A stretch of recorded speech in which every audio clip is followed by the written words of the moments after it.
انت عارف ان النمس المصري من اذكى الحيوانات في العالم؟ طب انت عارف ان النمس له القدره على قتل التعابين ومنها كمان السامه، والسبب في كده بيرجع لامتلاكه مناعه ضد سم التعابين؟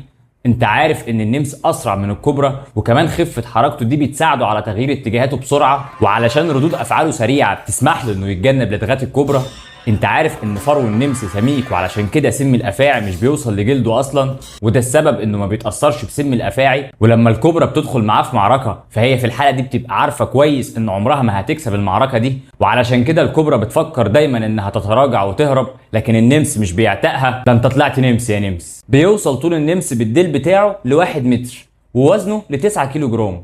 النمس بينام فترات طويله جدا، بينام فتره بتوصل ل 18 ساعه في اليوم. بيغرس النمس اسنانه المدببه اللي عامله زي الابره في رقبه فريسته، وشعر جسمه وديله كله بيقف، وده بيخليه يظهر بضعف حجم جسمه الحقيقي. انت عارف ان النمس عنده رقصه اسمها رقصه الحرب؟